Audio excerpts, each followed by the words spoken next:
Evo, i ovo sam također govorio uživo na mom Facebook kanalu i sada presnimavam da mogu staviti na YouTube. Presnimavam sa ekrana, pa kvaliteta nije kao originalno.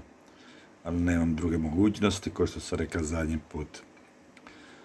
Pa, eto, poslušajte opet i razumijte. Pomolite se uvijek da Bog da razuma, da razumite o čemu je stvar. Jer govorim o Božjim stvarima, ne zemaljskima. Iako je za sve potrebna Božja mudrost, jer Bog je stvori i duhovno i materijalno. Samo sa Božjim razumom možemo razumjeti sve oko sebe, mnogo bolje nego običan prirodni čovjek, iako i prirodni čovjek razumije. U Bibliji piše da i ljudi koji ne vjeruju u Boga ili čak ne vjeruju u Isusa, kao mi kršćani, da se i oni međusobno rasuđuju i razgovaraju i prosuđuju i da i oni mogu spoznati Boga i duhovno gledajući stvari oko sebe, gledajući prirodu, nebo i zemlju, što je Bog stvorio, da se kroz to isto može spoznati da Bog postoji i dati se njemu slava. Koliko onda više možemo mi znati koji imamo njegov duh sveti, jel? Evo pa poslušajte to.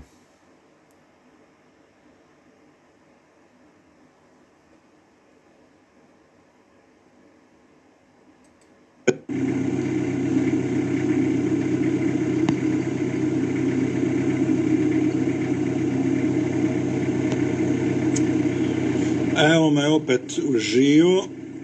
Sada sam ovamo došao autom. Zasiću motor da ne šuška. Samo evo sada je slika bolja. Znači sad sam gore na brdu s druge strane otoka, suprotno nego da sam bio prije u Brodu. Volim doći gledati zalazak sunca, jer nakon 4,5, to jest već u 3,5 je tamo mene u kući, oko kuće, sjena. Nema sunca, jer je brdo. I onda volim doći ovamo. A sada ću nešto govoriti o teološki opet nešto teologije. Ovako, znači, razmišljam ovih zadnjih dana o nekim kontraverznim naukama, ovaj put o ovoj kontraverznoj nauki, oko čega se sukobljavaju mnogi teolozi, kršćani. Jedni tvrde jedno, drugi tvrde drugo i nikako da jedan drugome dokažu ono što svaki od njih misli da je u pravu. A u većini slučajeva ne mogu se razumjeti je zato što nemaju dovoljno informacija ili ne žele imati dovoljno informacija, nego su zadovoljni sa onim što već imaju. Zato ću sad govoriti o onomu što sam zadnjih dana razmišljam o tomu zato što sam zadnjih godina bi u kontraverzama, bolje reći, pokuša sa ukazati, ne bi rekao dokazati jer ja se ne dokazujem, nego ukazujem, jer većina ih ne znaju koliko bi trebalo da znaju, a pošto su poznati imaju hiljade sljedbenika, onda nije ih ni briga, njima je dobro. Imaju novaca, imaju crkve, velike prostorije, od svih denominacija, a pa i ovi što su nedenominacionalni. Zapravo, koji su nekad bili nedenominacionalni su postali isto denominacionalni, neki čak i gori nego ovi koji su tradicijske denominacije. A većina su denominacije protestantskih također u apostasiji, kao i ove druge crkve iz kojih su oni izašli. I ono što vjeroispovjedaju više ne vjeruju, niti se tako ponašaju, nego su otišli natrag u svijet. Ti sa reći u vezi nauke koja je proglašena na saboru, crkvenom, ekumenskom crkvenom saboru, katoličkom ekumenskom crkvenom saboru u gradu Efezu 431. godine. To je bio treći ekumenski sabor. Sada pojasnimo ovu riječ ekumena. Jer danas postoje ekumenski sastanci gdje se sve različite crkve koje se ne mogu nikako složiti oko toga što je pravilno, a opet se sastaju i onda jedan prema drugome vrte prste i gledaju u zrak samo da im prođe taj sastanak i da idu doma. A niko neće da popusti u onomu što je u krivome i da traže istinu, a ne žele poslušati nas koji znamo istinu. Mene nisu htjeli niko poslušati zadnjih 5-6 godina, a sa svima se priča, jer njima je dobro, imaju plaću, osigurani su, imaju crkve, imaju svoje sljedbenike i šta njih briga za istinu.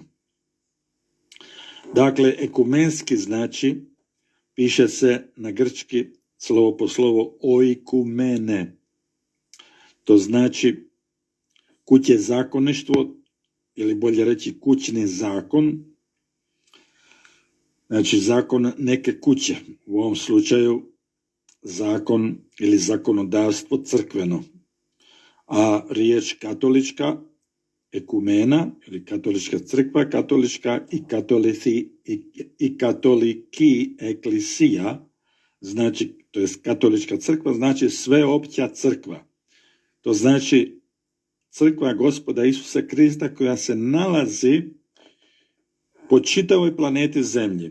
Znači kršćani po čitavoj planeti Zemlji, bilo koji, bilo kakvi, samo da vjeruju u Isusa, neko ovako, neko onako, ali vjeruju u njega, vjeruju da je on Bog, da je spasitelj, da je na križu, da je uskrsnut treći dan, da je sada živ s desnu Oca, da dolazi ponovo. Znači, ko to vjeruje, kršćani, svi kršćani koji to vjeruju, bez obzira koje crkve, koje sekte, koje denominacije, oni su članovi sveopće saborne katoličke crkve čitave planete Zemlje.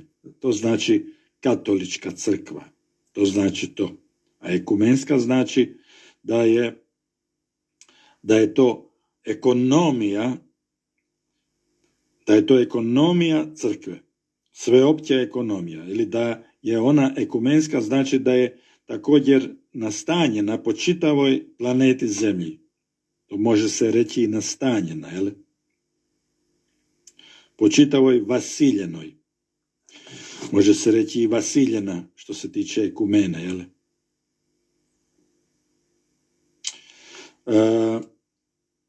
Mislim da sam nešto krivo malo prije rekao, pomišalo mi se ekonomija sa ekumena, to mi se pomišalo. Znači, vidite da i ja mogu pomišljati stvari i pomišlja mi se u glavi jer sad čovjek nesavršen. Međutim, oni kad pogriše, oni neće da priznaju da su pogrišili, nego uporno idu naprijed. Znači, bio je koncil, sabor u Efezu 431. godine naše ere, treći ekumenski sabor, gdje su se oni sastali da bi raspravljali o tome koje prirode je Gospod Isus Krist. Ko je on? O tome su raspravljali. Da li je on potpuni Bog i potpuni čovjek ili nije skroz tako. I zato što je postoja patrijarh od Konstantinopola, zva se Nestorius, koji je govorio da je Marija majka Isusa kao Krista, kao čovjeka. A ovi su drugi tvrdili da je Marija majka Krista kao Boga, jer je Krist, Isus Krist, Bog i čovjek.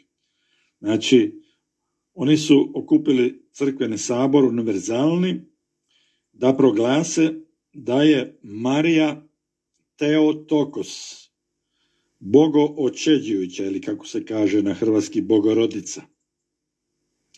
Jer su vjerovali da je Isus tjelesno Bog također, ne samo kao osoba, da on nije Bog samo kao osoba, nego da je on Bog i tjelesno kao osoba. Znači, oni su ispovjedali da je Isus i dušom, i duhom, i tijelom, i Bog, i čovjek. Da je on u jednoj svojoj osobi nerazdjeljivi Bog i čovjek u isto vrijeme. I to su oni proglasili onda na tom saboru u Efezu, da je onda Marija bogorodica, da je ona rodila Boga, jer je Isus Bog kao čovjek. To što su oni poslije svi pomalo desetljećima i stoljećima zastranili u krivo, oni ljudi koji nisu znali tada zbog čega je ovaj koncil bio sabran, oni su počeli uzvisivati Mariju, pa su od nje stvorili kao Božicu. Rekli su, ako je Marija rodila Boga, onda mora da je ona Božica. Jer nisu razumjeli u Bibliji što piše. I to sam ja neki dan govorio. Znači, danas kad se u ovim tradicijskim crkvama, istočnoj i zapadnoj, kršćani čak mole Mariji, jer misle da će ih ona čuti, jer da ima neko specijalno svojstvo da ih čuje, jel? Međutim, nije se ovaj sabor sasta zbog toga da bi oni proglasili da je Marija rodila Boga, nije to bio razlog da bi oni proglasili Mariju bogorodicom, nego su se oni sastali da bi oni utvrdili i da bi zaključili da je Isus u svom ljudskom biću, tijelom i dušom i duhom istovremeno i Bog i čovjek, i božanstven i ljudski. Zato su se sastali. Znači, naslov sastanka ili glavni razlog tog sastanka, tog sabora je bio da se proglasi i utvrdi, da čitav svijet zna da je Isus kao čovjek, kao savršeni, bezgriješni čovjek, istovremeno i savršeni i sveti Bog. Jer su znali da mu je Otac Bog. To je bio razlog sabora 431. godine u Efezu. Ne? I tada je tamo postojala i građevina crkva Marije, jer je Marija živjela u Efezu sa apostolom Ivanom, on se o njoj brinu. Znamo da je na križu Isus rekao Ivanu, evo ti majke, a njoj je rekao, evo ti sina, pokazujući na Ivana. S time je on rekao Ivanu, brini se za moju majku, jer evo vidiš da ja umirem na križu i idem ocu nakon uskrsnuća u nebo, jer brini se za moju majku Mariju. Zato je to Isus rekao sa križa majci i Ivanu. I Ivan apostol se brinuo za Mariju do njezine smrti. U zadnje godine njezinog života i Ivanovog živjeli su u gradu Efezu, gdje je tada Ivan bio starješina. I onda su nakon toga kršćani tamo sagradili zgradu u čast Marije gdje su se sastajali i ovaj sabor je bio baš u toj crkvi, u toj crkvenoj zgradi u Efezu, jel? Sad, je li to krivo da se crkva zove po Mariji? A ako nije krivo da se neka građevina zove po Petru i po Pavlu i po Jakovu i po Ivanu, jer to ima po čitavom svijetu. Ako se crkva može zvati recimo po Luteru ili po nekom drugom, što se tiče protestanata, onda se može zvati i po apostolima, što ima tako, jel? Ja sam bio u Londonu u katedrali, velikoj katedrali apostola Pavla. Zove se crkva apostola Pavla, St. Paul's Cathedral. Kao što je u Rimu katedrala crkva Svetoga Petra. I tako dalje, i tako dalje. Ok, krivo je što ljudi se mole tim Božjim ljudima i što misle da su oni božanstveni i što su napravili od toga idolopoklonstvo. Ali napravili su slike i križeve i svašta i o Isusu i mole se kipovima i slikama Isusa, što je naravno grijeh po Bibliji, ali to ne znači da Isus ne valja zato što su mu napravili sliku i kip ili da Marija ne valja zato što se njoj mole, klanjaju i napravili se od nje svakakve slike. To ne znači to, ne. To je njihov problem, oni će za to odgovarati Bogu. Dakle, o ovome razmišljam zadnjih dana. Sada ovi evanđelski takozvani kršćani, pentakostalci, karizmatičari, baptisti, različiti protestanti, luterani, kalvini i nedenominacijski kršćani. I ja sam tako nekad bio, ja bi se ljutio, manita sam kad bi mi neko rekao da je Marija Bogorodica, zato što nisam imao dovoljno informacija, nisam znao zašto se to proglasilo u crkvi. A to što je crkva od toga napravila idolopoklonstvo, onda se ja misli, a pošto je to idolopoklonstvo, onda to ne valja. Pa i Izraelci su napravili idolopoklonstvo od zmije, mjedene zmije koju je Mojsije stavio na štap u obliku križa, kad su zmije ujedale Izraelce, i onda je Bog zapovjedi Mojsiju da napravi mjedenu zmiju, znači kip od zmije, od mjedi, da ju stavi na drveni štap u obliku križa, jer tako je mogla visiti, i rekla je da kogod od Izraelca pogleda u tu mjedenu zmiju, koga je ujela zmija, da će ozdraviti, da mu neće biti ništa. Isus je čak spomenuo isto to, rekao je da sin čovječi se treba izvisiti kao što je Mojsije izvisi zmiju u pustinji. To je bio simbol budućeg Isusa Krista, Gospoda, koji je razapet na križu, da nas izliječi od ujeda otrovne zmije, to jest sotone, koji nas je ugriza i bolesni smo i umiremo zbog grijeha.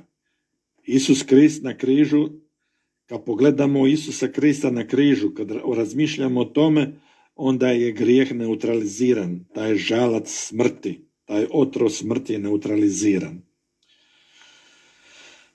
Dakle, što želim reći? Ne znači, ako su nešto iz Biblije takozvani kršćani koji ne znaju pravu istinu iskrivili i napravili od toga grijeh, idolopoklonstvo i krive nauke, to ne znači da je izvor kriv. Ne? Marija je najblaženija od svih žena na svijetu. Ona je to rekla i rekla Elizabeta. Ali, od sad će me blaženom zvati svi naraštaji, svi rodovi zemlje, je rekla Marija. I to je. Ona je rodila spasitelja svijeta, koje li časti. Zato joj je anđeo pozdravi here ke haritomeni, zdravo oblagodarena. Bog je s tobom, jel? Bog je na nju izlio svoju neizmjernu blagodat, da ona bude majka njegovog sina, koji će onda spasiti svijet od grijeha svih onih koji u njega vjeruju. Znači, to je najveća čast što može biti na ovoj zemlji. Znači, ona je rodila Isusa Krista, koji je Bog. Anđeo je rekao da će se on zvati Emanuel, Bog s nama Bog. Po tome jeste, Marija je rodila Boga i čovjeka Isusa Krista, jer je Isus Krist i Bog i čovjek u čitavom svom biću, u svojoj supstanci, u svom postojanju, on je čovjek i Bog. Zato je ona rodila Isusa Krista kao čovjeka i Isusa Krista kao Boga i zato su je proglasili da je ona bogorodica. To je njezina čast. To ne znači da je ona Bog, niti da je ona božanska. Rodila je Boga. Ali Isus kao Bog, znači supstanca, božanska supstanca Isusa nije došla od Marije, nego božanska supstanca od Isusa je došla od njegovog Boga Oca. Jer je Duh Sveti sišao na nju i onda je ona začela. I piše da to rođeno u njoj, anđeo je rekao Josipu, to rođeno u njoj, u Mariji, je iz Duha Svetoga. Baš piše, to rođeno u njoj, to začeto u njoj je začeto od Duha Svetoga. I to Duh Sveti se je sjedinio sa Marijinom putenosti i začet je Isus Krist. Božanski dio Isusa je od Boga Oca, a ljudski dio Isusa je od majke Marije. Tako da ona nije majka Boga Isusa, nego je ona majka čovjeka Isusa, ali u smislu začeća. Jer što se tiče rođenja, Biblija spominje i začeće kao začeće ili u utrobi imati, ali i spominje začeće kao rođenje, jer je nešto postalo. Ke logos sarx egeneto, i riječ posta putenost. Znači, Bog je postao putenost u Mariji. Božanski dio Isusa je od Oca Boga, a ljudski dio je od njegove majke Marije. Međutim, on je u njezinoj utrobi se začeo, rastao, postao beba za rođenje i dok je bio u njoj, on je istovremeno bio i čovjek i Bog. Tako da je ona nosila u svome trbuhu, je nosila bebu Boga i čovjeka. Prirode božanske i prirode ljudske. I kad je ona rodila vani na svijet iz svoje utrobe, kad je rodila Isusa bebu, sada će kršćani slaviti Božić, sada je vrijeme slavljenja rođenja Isusa, neću sad govoriti o tome, ali samo spominjem, znači, kad je Marija rodila na svijet iz svoje utrobe bebu Isusa, ona je rodila i Boga i čovjeka. Znači, zato su oni rekli da je ona i bogorodica. Nije ona samo čovjekorodica, nego je i bogorodica. Zato što Isus nije samo čovjek u svome tijelu, nego je i Bog u svome tijelu. Apostol kaže da u njemu, u Isusu, stanuje svo božanstvo, tjelesno, somatikos, sva punina božanstva stanuje u njemu tjelesno, kaže apostol. Znači, ako u Isusu tjelesno stanuje sva punina božanstva, to znači da je njegovo tijelo božansko. Tako da je Marija rodila čovjeka, bebu Isusa koji je božanski. Zato se može reći da je ona rodila Boga. Može se reći da je na križu umro Bogo čovjek. Znači umro je Bog i umro je i čovjek.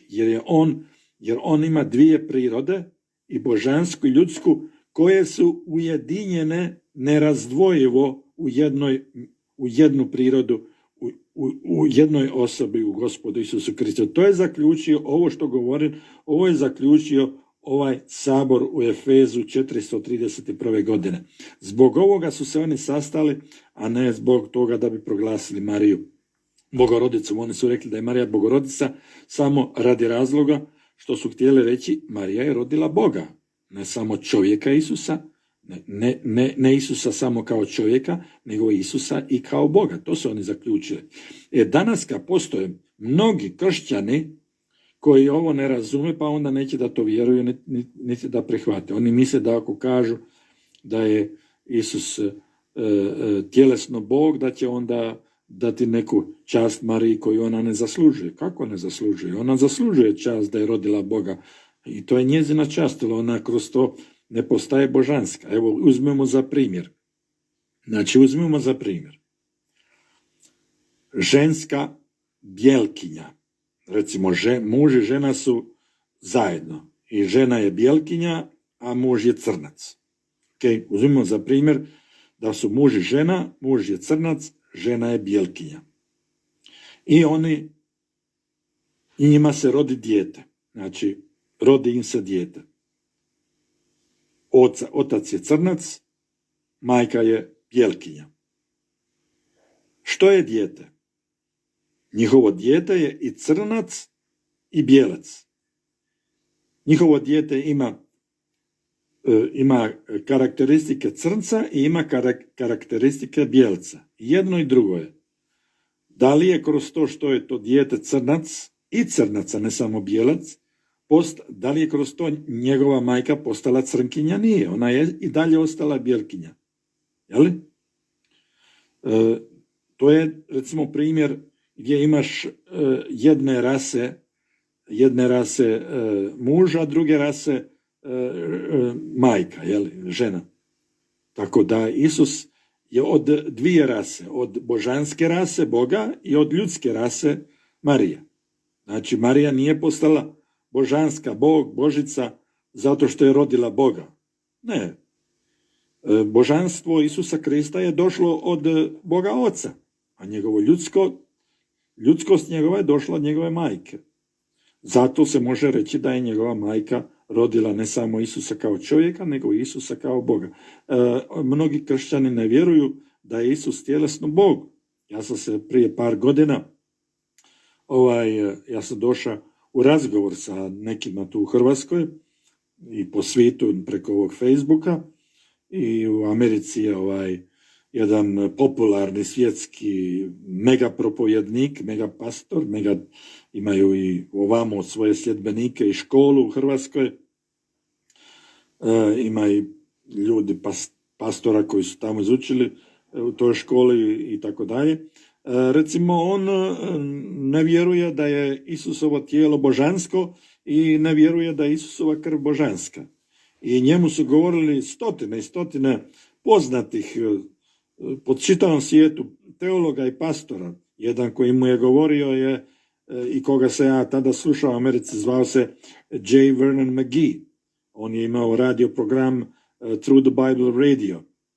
On je bio pastor u 70. godinama, mislim 60. i 70. godinama je bio pastor u downtown LA, u downtown Los Angeles, u crkvi Church of the Open Door, tamo je bio pastor. I on je pokušao ovome drugom pastoru iz San Fernando Valley, taj pastor se zove John MacArthur, crkva mu se zove Grace Church. J. Vernon McGee također mu je govorio i objašnjavao da je Isus i tjelesno, ne samo duhovno Bog, da je njegova krv božanska i da je njegovo tijelo božansko. I J. Vernon McGee mu je to tumačio. I jedan drugi pastor iz Los Angelesa. I mnogi. Međutim, ovaj je ostao pri svom uvjerenju.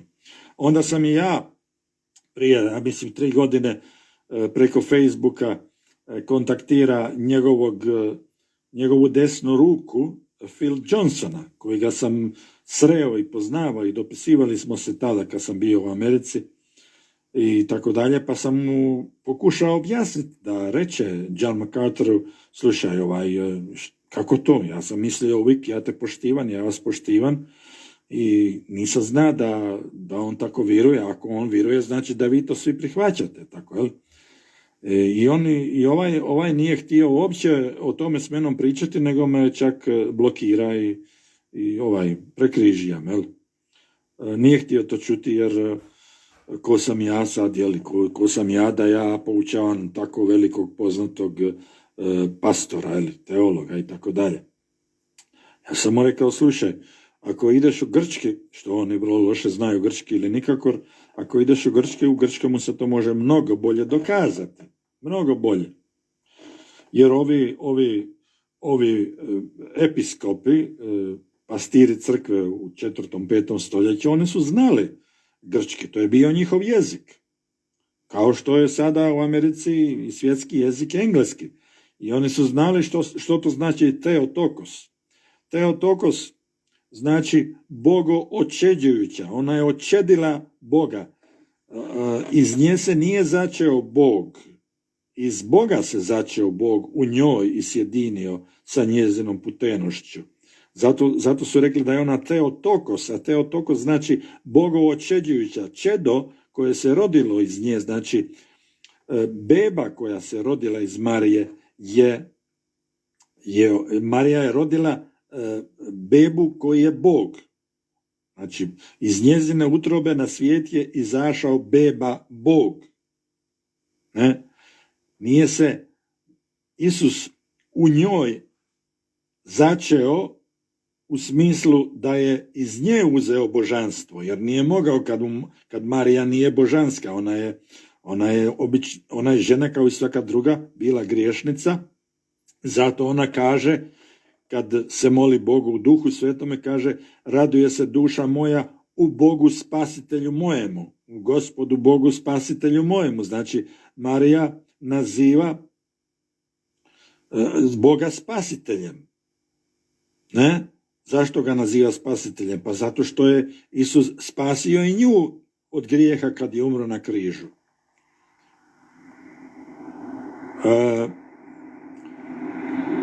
Nauka je već danas zaključila da krv od bebe dolazi od oca, a ne od majke. I krv koja kola u žilama bebe nije povezana sa krvotokom njegove majke. Je potpuno odvojeno, nema nikakve veze krv bebe i krv majke. Krv se formira samo od sebe bez ikakvog kontakta sa majkom. Beba se hrani kroz pupak, kroz vrpcu onu iz majčine materice, ali dolazi samo hrana, ne dolazi krv kroz to. A krv se formira iz onog dijela što dolazi od muškarca, od muškarčevog sjemena, taj dio krv se formira. Zato Biblija kaže da je Isusova krv Božja krv u dijelima apostolskim, da je Bog ostvario svoju crkvu svojom krvlju. Svojom krvlju piše. I to su svi episkopi rane crkve ispovijedali, vjerovali. I to sam ja govorio i tumačio na Facebooku prije 3 godine i više. Prije 3-4 godine. To sam sve objavio. I onda naravno ovi koji štuju ovog John MacArthura, oni su me zgražali su se nad menom šta ja to govorim. Jedan mi je čak rekao on kaže da je on ex-katolik, da je on bivši katolik, pa se ga kontaktira i on me blokira. Zato što sam mu rekao da je Marija bogorodica jer je Isus Bog. Da je ona odčedila, iz njezine utrobe je izašao beba koja je čovjek i Bog. Prema tome može se reći da je ona rodila i čovjeka i Boga. Ne? Nije to grijeh. To što je crkva istočna i zapadna krivo otišla poslije ovog sabora, pa su Mariju uzvisili više nego što treba i stvorili od nje posrednicu, da je ona još jedan posrednik između Boga i ljudi, da je ona posrednik između ljudi i Krista, a da je Krist posrednik između Marije i Boga. Što u Bibliji ne piše. To je drugo što je crkva otišla u ekstrem i proglasila Mariju posrednicom, mediatrix. Ali moramo biti pametni mi kao kršćani, moramo biti pametni da ne dozvolimo da nas sablazni laž, pa da onda odbacujemo i temeljnu istinu iz koje je kasnije iskrivljena ta istina i postala laž. Moramo ići na izvor. Izvor je Biblija i onda nakon Biblije imamo takozvane crkvene oce, prve crkvene biskupe, episkope, imamo i mnogo njihovih spisa, gdje oni tumače Sveto pismo, apostolske poslanice, evanđelja, Bibliju tumače. Imamo i njihove spise. I oni isto dobro govore. Nije to savršeno, jer je samo savršeno ono što je Bog izabrao da bude dio Novog Zavjeta i Starog Zavjeta, ali je vrlo poučno. Poučno je i ovo što ja govorim. Međutim, ovo što ja govorim nije savršeno. Poučno je, ali nije savršeno. Nije autoritet. Autoritet je Sveto pismo. Eto, to je to. Za sada to je ono čo mi se po glavi mota ovih zadnjih dana. A sada idem pomalo doma. Bog vas blagoslovi.